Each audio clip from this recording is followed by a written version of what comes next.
Hello, it's Ara, your financial advisor.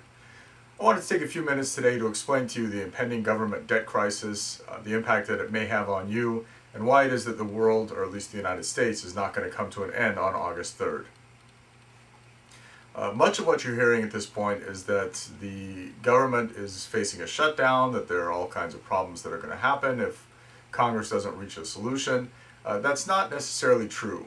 There are portions of it that are, but I think it's important that you understand the details. I'm going to use an analogy to help simplify the concepts. Let's say that the United States of America is a household. We have a father and a mother in the household. Let's call them the Republican and Democratic parties. And at this point, they are arguing with one another over what's going to happen best for their children, the country. The issue is that we have been living off of our credit for many years, and that at this point we have pretty much maxed out our United States of America credit card.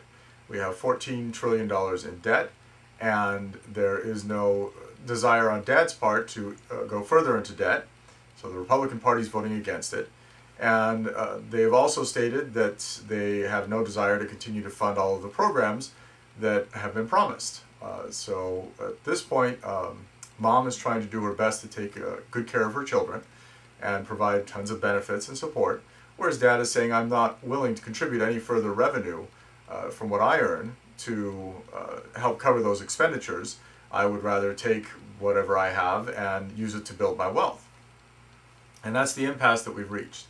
So we are hitting our credit limit, and at this point we have $360 billion, a little over, in commitments in terms of what we've promised to pay for the month of August, and about $209 billion in revenue.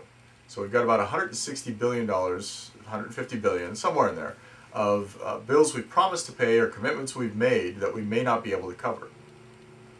What's going to happen on August 2nd is that Social Security checks are going to go out, and that's going to leave us with almost no cash in our bank account.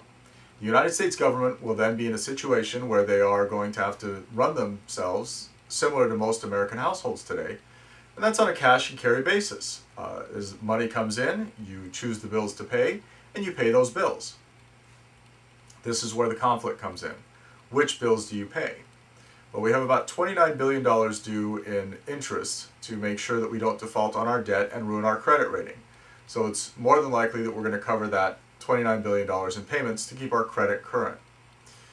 The other bills that are going to come due are $50 billion in Medicare and Medi-Cal expenses, $49 billion for Social Security, $32 billion for defense contractors, $20 billion for Pell Grants and education assistance, $13 billion for unemployment, $14 billion in payroll. We've got an additional $9 billion and $7 billion in housing assistance for the poor and in food programs. We have $3 billion in military pay, $14 billion in payroll we've talked about. They're just, all told, $360 billion. What will happen is that we will have to decide which bills to pay on a daily basis. So as $10 billion comes in, the U.S. government will have to determine how it's going to pay out that $10 billion. Who gets paid, what gets supported. The real issues facing us are, if you make, regardless of the choice, something, a poor choice, it's going to have a negative impact on the household. So if we fail to pay, let's say, Medicare and Medi-Cal, that's $50 billion, that's a third of the gap that we're missing, well, that's going to have a tremendous impact on the healthcare industry. People will have to go without medical care, healthcare facilities may go under, they may have to lay off staff, so that's not a very good approach. Not paying Social Security. Well, the negative impact on the seniors of this country would be immeasurable, so that's not realistic. Failing to make payroll, well, then you would shut down all government services. Do we fail to pay the Pell Grants? We don't, no longer going to pay for Junior's college tuition. Junior's going to have to come up with his funding on his own. Well, the negative impact there would affect the quality of education and all the educational institutions, along with the students getting an education. We're no longer going to pay unemployment. Well, Junior, I'm sorry, I can't help you out anymore. We're cutting the $13 billion.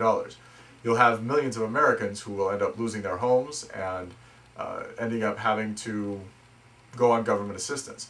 So the true dilemma is which bills get paid, and that's where the real crisis is coming in. I just want to assure you that the government is not going to shut down on August 3rd. The issue that we are facing is really one not just of expenditures but also of revenue, and that we need to come to some sort of a term where we have a balanced budget, we live within our means, we spend what we earn and no more, no less, and ideally at some point start to pay back down some of the credit card debt that we've accumulated as the United States government, our equivalent there of being debt we've accumulated, the $14 trillion, so we can get back on healthy footing and move ahead. It is my hope that mom and dad will stop fighting and finally come to a decision that is best for the children, in this case the country. I'd love to hear your thoughts on what you think the priorities should be. If you would like, go ahead and email me at info@malazian.com. That's info@malazian.com. Thank you for listening, and I look forward to speaking with you soon. Have a great day.